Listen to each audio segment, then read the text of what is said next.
kita atas nikmat dan hidayah Allah kita bisa datang ke sekolah, kita belajar bersama, belajar Al-Quran hadis, materinya pokok-pokok Al-Quran. Tapi Pak Ibnu sebelumnya mau tanya kabar dulu. Gimana kabar hari ini? Alhamdulillah ya. Ini semuanya berkat nikmat yang Allah berikan kepada kita. Mudah-mudahan dengan nikmat yang Allah berikan kepada kita sehingga kita bisa hadir di sekolah ini, mudah-mudahan Allah jadikan semua niat baik kita pergi ke sekolah itu menjadi amal baik bagi kita semua. Oke. Baik, Pak Ibnu mau absen terlebih dahulu ya. Hari ini kira-kira ada yang tidak hadir? Tidak. Hanya biar lebih jelas Pak Ibnu akan absen. Adinda, Ahmad Hamra, Arifka, Anida, Arsa, Bian Kaila.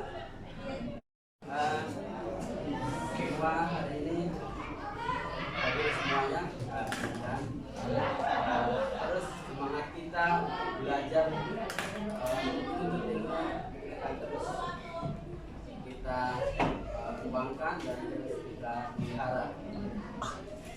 Baik. Oke, materi yang lalu tentang apa? Kemukjizatan Al-Quran. Ya. Tapi sebelumnya untuk lebih berkahnya pembelajaran hari ini, mari kita awali dengan baca surat Al-Fatihah. Mudah-mudahan ilmu yang kita dapatkan menjadi ilmu yang manfaat dari kita. Al-Diniyah wa kulli niyatin salihah. Al-Fatihah. Bismillahirrahmanirrahim. Alhamdulillahirrahmanirrahim.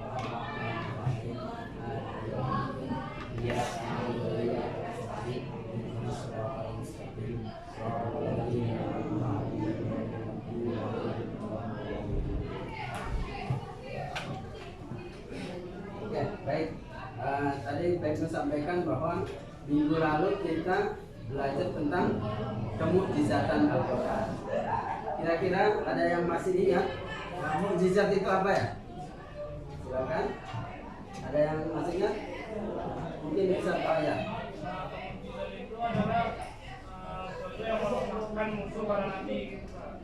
Jadi ya, dari sesuatu yang melemahkan musuh Nabi. Jadi mukjizat itu dari sesuatu yang luar biasa yang dimiliki oleh Nabi sehingga orang-orang yang ragu kenabiannya itu pasti terkalahkan. Itu ya, dari mukjizat itu. Ada yang nambahkan? Cukup ya, baik. Nah, sekarang kita tentang macam-macam isi Al-Quran yang ada di layar ini.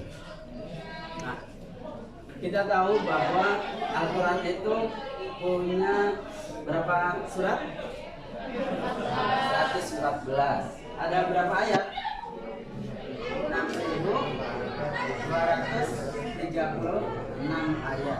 Jadi 6.236 ayat. Meskipun dulu itu ada yang pernah dengar kita ya, bahwa ayatnya itu sekitar 6.666 ayat ya. Mungkin nanti dengan kita sudah belajar, kemudian ada data baru, ternyata Al-Quran itu punya ayatnya 6.236 ayat. Atau kalau tidak percaya, kalian iseng-iseng di rumah menambahkan atau menghitung dari surat Al-Fatihah sampai surat An-Nas. Kira-kira benar nggak yang ada di buku atau yang sudah kita pelajari? Oke. macam-macam pokok isi Al-Quran. Nah, macam-macam pokok isi Al-Quran ini yang kita bahas itu kira-kira ada berapa macam-macam isi pokok Al-Quran? Ada berapa? Ada 6. Yang pertama apa? Akidah, kemudian ibadah dan amalan, kemudian akhlak, hukum, sejarah, ilmu pengetahuan dan teknologi. Oke. Tapi dari keenam itu hari ini Pak Ibnu akan membahas cukup 3 saja. Yang pertama yaitu akhlak, akidah, kemudian ibadah dan muamalah, kemudian akhlak. Sebelum Pak Ibnu menjelaskan secara detail tentang itu, kalian bisa perhatikan gambar berikut ini.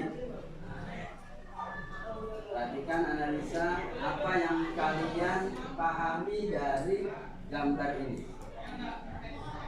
Kasih waktu 1 menit untuk menganalisa kira-kira yang dipikirkan kalian pada materi ini. Sudah bisa? Sudah bisa dipahami? Bisa perwakilan satu kelompok satu.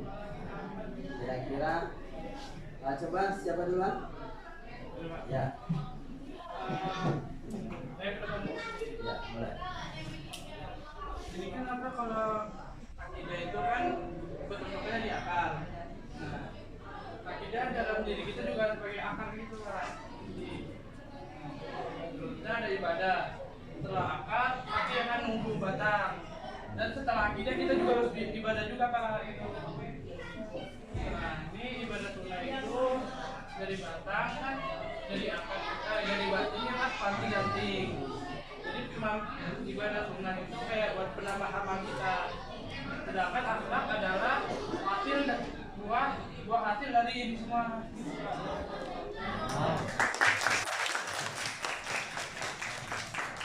Terima kasih Ustaz sudah luar biasa menyampaikan. Mungkin dari kelompok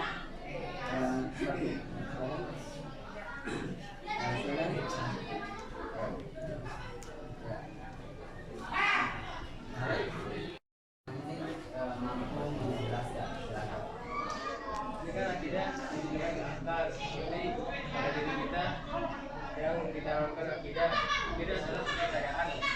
Terus ini batang, yaitu badan dalam tubuh kita yang harus terus melaksanakan ibadah wajib. Terus kalau ini ranting ya, ranting itu penambah dari batang.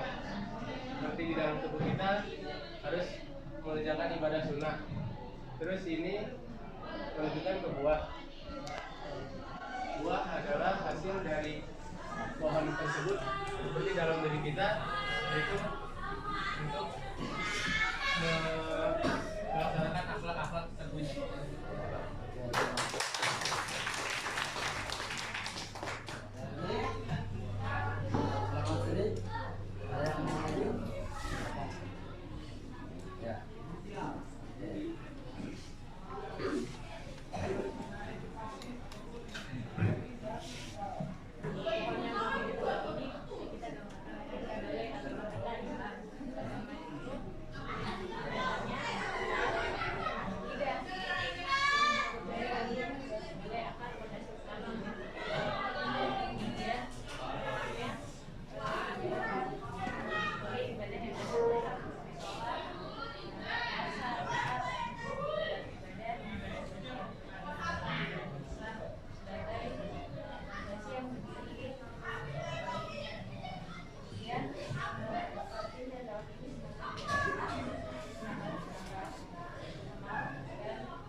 Silakan, Sarita.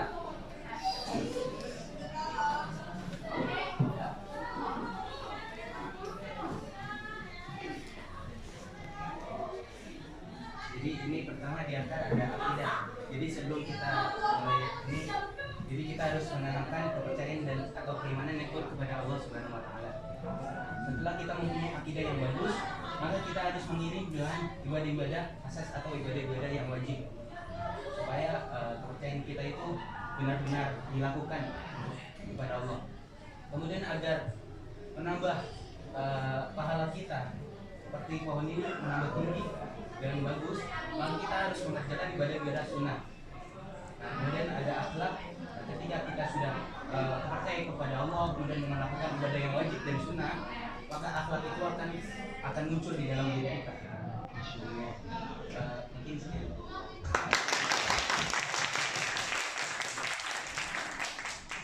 Luar biasa. Jadi apa yang disampaikan kelompok ini luar biasa. Jadi, tentang pokok-pokok isi Al-Quran tadi. Jadi akidah memang jadi satu fondasi yang harus kita miliki bagi semua umat manusia, terutama umat Islam. Jadi akidah itu kepercayaan yang harus dimiliki awalnya. Kemudian setelah kita sudah percaya, sudah yakin bahwa Allah adalah Tuhan kita, maka kita juga harus mengiringi. Jadi bukan hanya percaya saja, tapi harus implementasikan dengan ibadah-ibadah ini. Harus implementasikan dengan mengabdi beribadah kepada Allah. Kemudian setelah sudah ibadah, baru akhlak ini. Nah, akhlak ini adalah tumpuan. Jadi seorang itu bisa dikatakan baik, bisa dikatakan orang yang baik, hubungan kepada Allah maupun kepada manusia, maka itu akhlak itu jadi tumpuan.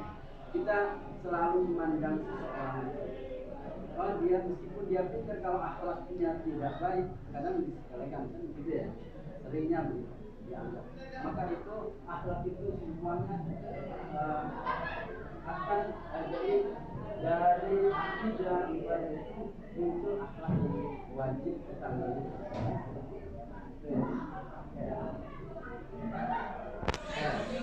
Selanjutnya kita akan lanjut pada materi yang hari ini kita pelajari. Dari akidah itu suatu keyakinan yang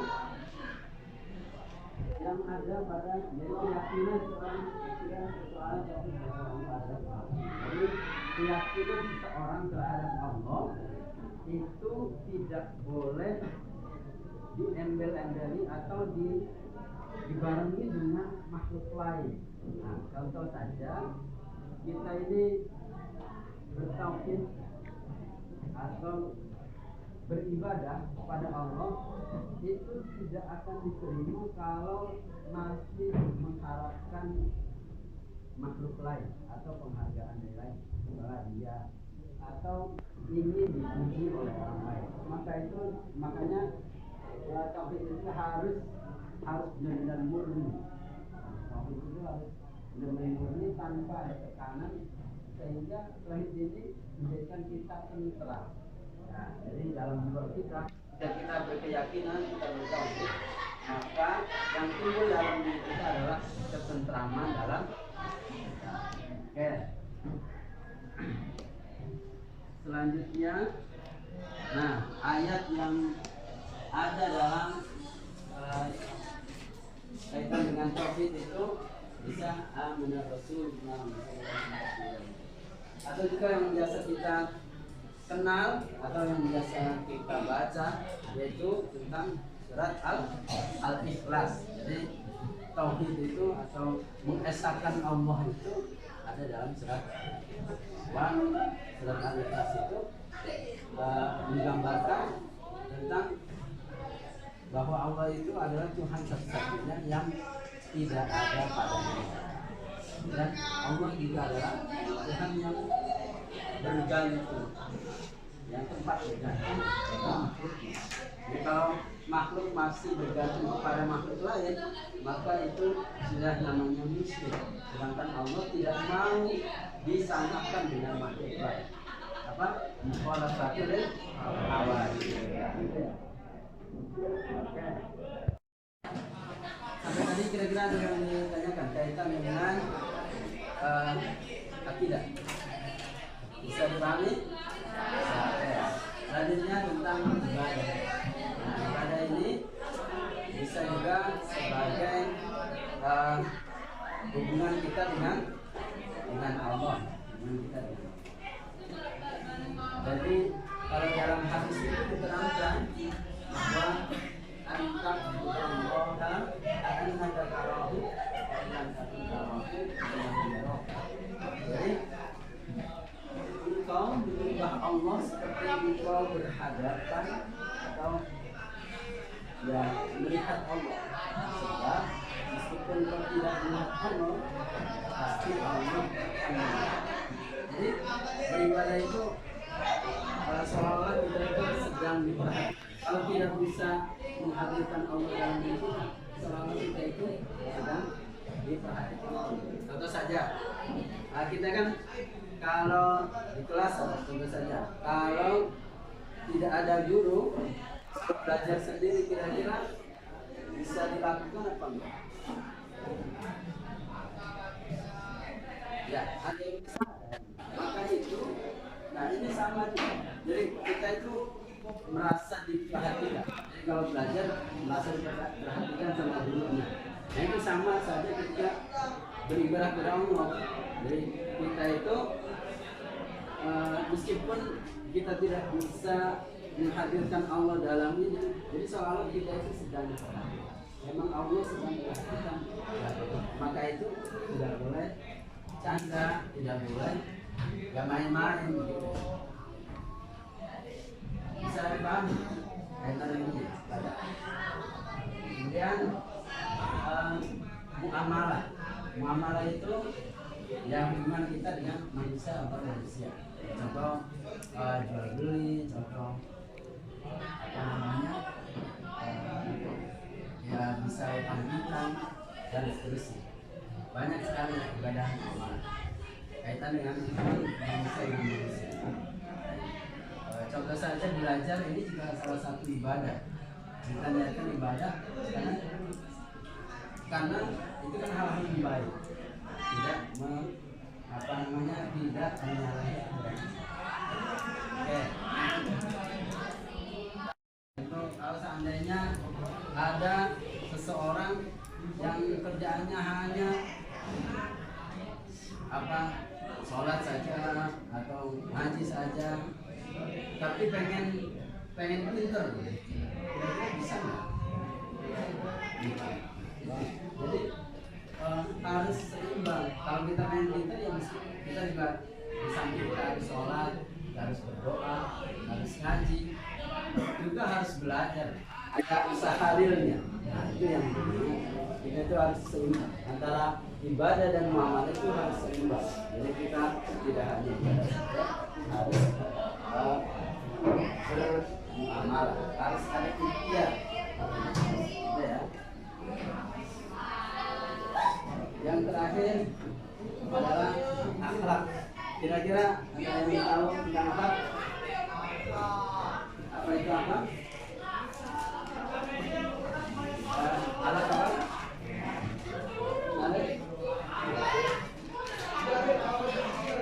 Bisa dipahami akhlak apa? Tingkah laku yang tingkah laku. Jadi akhlak itu tingkah laku atau perangai atau tabiat atau budi pekerti yang dimiliki seseorang. Allah Subhanahu wa taala itu mengutus nabi diantaranya adalah untuk menyempurnakan atau memperbaiki akhlak manusia. Karena waktu itu zaman jahiliyah banyak sekali ya kebodohan-kebodohan yang dilakukan pada orang-orang kafir Quraisy. Dalam tanda kutip kebodohannya itu dia mau mengorbankan anak putrinya karena tidak dianggap tidak bisa tidak bisa berperang, maka dia bunuh putrinya. Kemudian dia jadikan dia memelihara budak itu salah satu hal yang harus yang dipunyai hampir semua itu. Jadi budak itu rasanya paling bawah, sehingga bisa dilakukan bisa disuruh apa aja, bisa dimainin atau bisa diwariskan bahkan. Jadi di antaranya adalah tujuan Nabi Muhammad SAW itu diturunkan atau diutus oleh Allah itu dan dari Oke. Tapi dari ketiga tema ini jadi sudah ada 1, 2, 3, 4 kelompok terkait dengan masalah konteks hari ini. Nah, materi yang kita jelaskan tadi tolong diskusikan masalah-masalah yang dihadapi hari ini. Yang pertama kelompok 1 yaitu bisa ditulis yaitu mengapa kita harus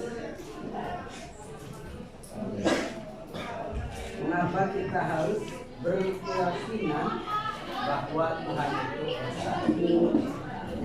Nanti tolong didiskusikan kenapa kita harus berkeyakinan, kita harus punya keyakinan bahwa Tuhan itu esa.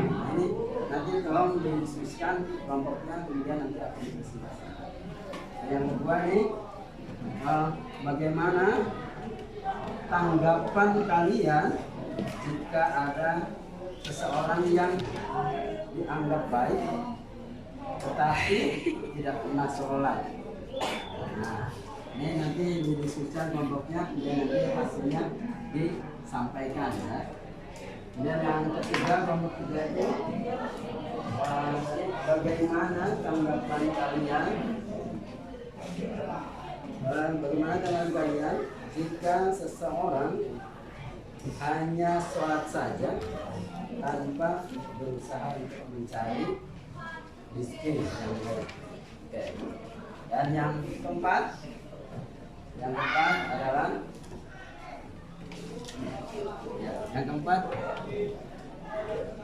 hari ini banyak sekali kajian-kajian atau dakwah di media sosial, taklim atau kajian di masjid, tetapi banyak kita temukan remaja mengadakan tawuran atau berkata kasar dalam kehidupan saya. Mengapa itu bisa terjadi? Lanjutkan. Diskusikan apa itu, kasih waktu 10 menit ya, kasih waktu 10 menit. Kemudian hasilnya tolong disampaikan. Oke.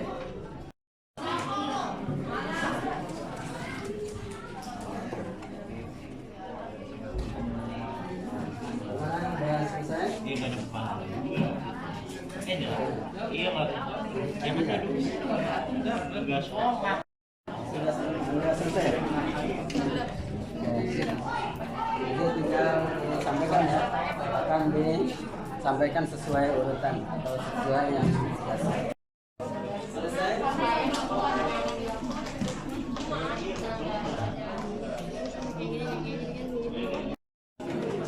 Oke, waktunya sudah habis. Silakan dari kelompok 40 untuk menyampaikan hasil diskusinya. Ya, silakan. Ya, berdiri.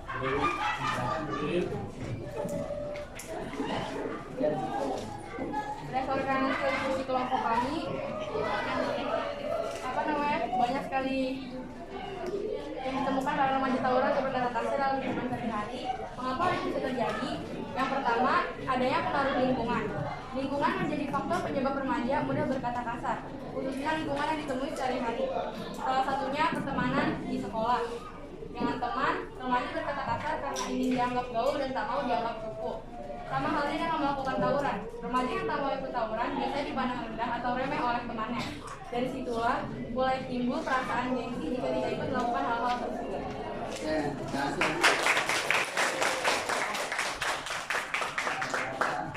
Oke, selanjutnya kelompok 1.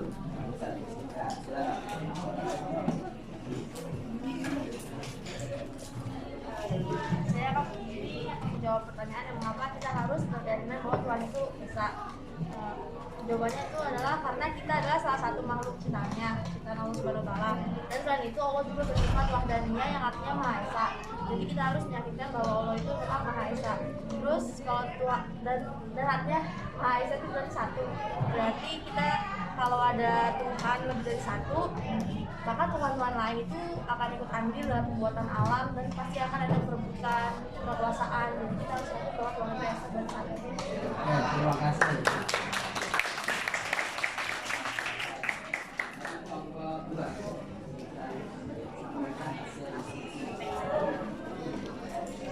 Pandangan yang diberikan oleh Pak Imo itu bagaimana tanggapan kalian jika ada seseorang yang dianggap baik tetapi tidak bertoleransi.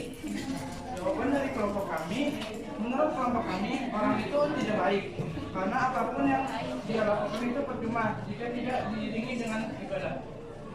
Luar biasa. Kelompok 3 kan?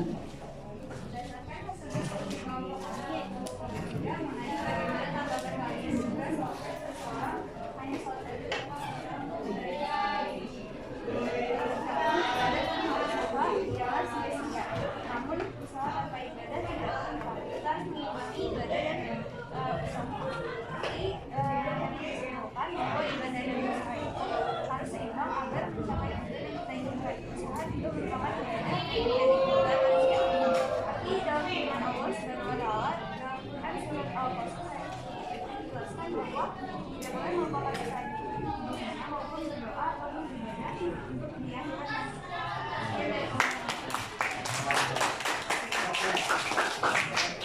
Hari ini luar biasa, apa namanya, kerjasama antar kelompok sangat luar biasa sehingga menghasilkan diskusi yang sangat baik. Oke. Di akhir, karena ini sudah di akhir, tapi tentu ingin memperjelas atau mempertegas hasil pemaparan tentang apa? Tentang pokok isi Al-Quran, yaitu akidah, kemudian ibadah dan muamalah, kemudian akhlak. Nah, di sini Pak Ibnu akan perlihatkan pertanyaan-pertanyaan yang akan Pak Ibnu tunjuk untuk menjawabnya. Pertanyaan-pertanyaannya yang bisa kalian jawab kan? Ya. Nomor 1 ya. Perhatikan ayat berikut ini. Ayat nurul asli wal ihsan. Walika jirullah hafal yang bergaris tersebut. Ada yang bisa? Ya. Ihsan Akhlak berbuat kebajikan. Ya, al-ihsan artinya apa? Berbuat kebajikan. Ya. Nomor 2. Yang menjelaskan bahwa tugas manusia di dunia adalah untuk beribadah. Ya coba. Yang ini Pak, apa ya dari mana bunyinya orang pengajian dari yang bunyi.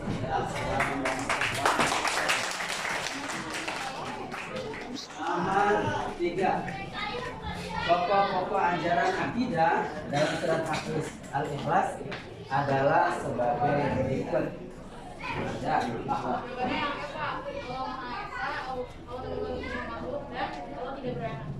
ya, jawabannya adalah ya.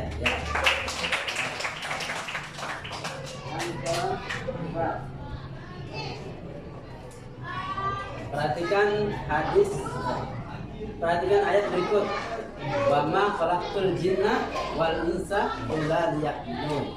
Berdasarkan ayat tersebut, kira-kira apa isi kandungan ayatnya?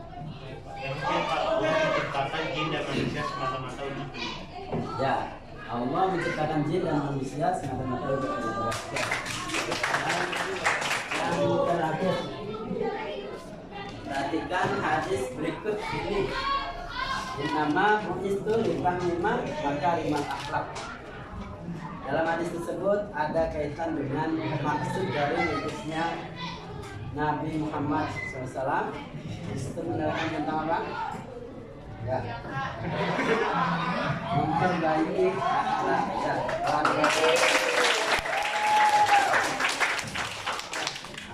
nah, dengan begitu berarti sepertinya pembelajaran hari ini semuanya sudah bisa dipahami.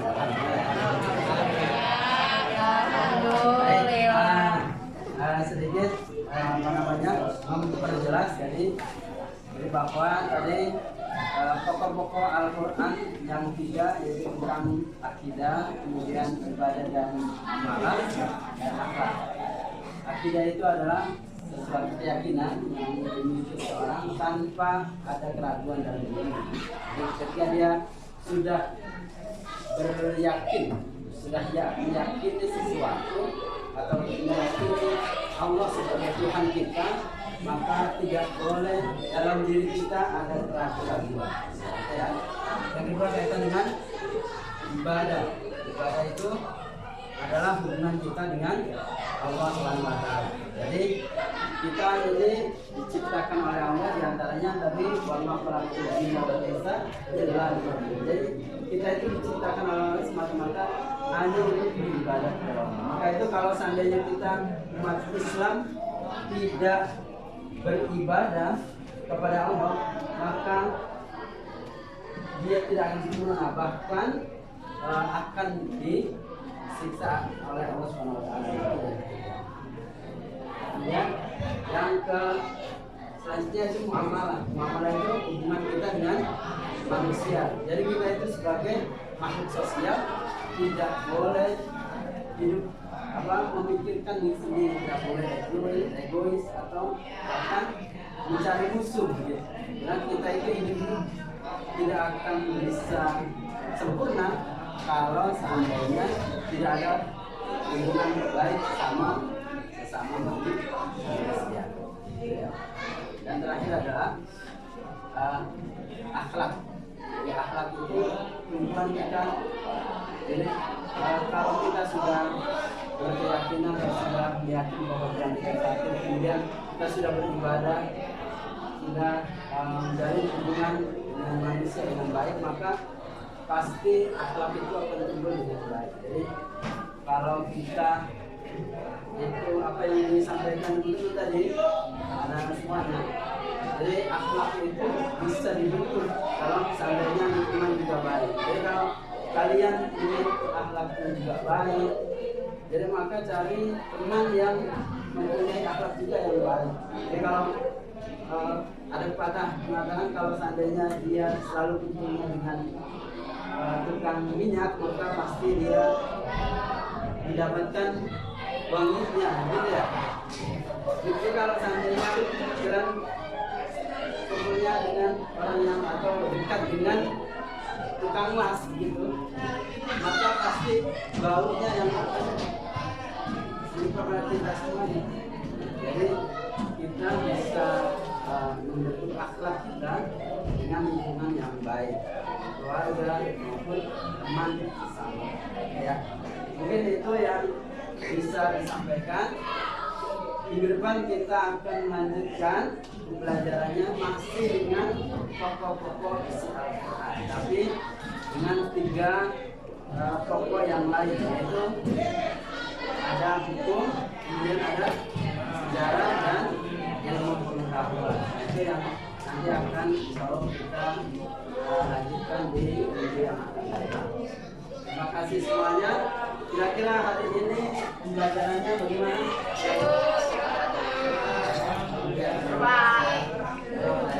Jadi nanti ya terima kasih. Karena ini pembelajarannya sudah baik, sudah bagus. Mungkin ke depan minggu depan kita akan belajar yang kita lakukan. Ya, terima kasih semuanya. Mohon maaf kalau ada kekurangan dan kesalahan dalam menyampaikan. Kita akhiri dengan baca hamdalah bersama-sama.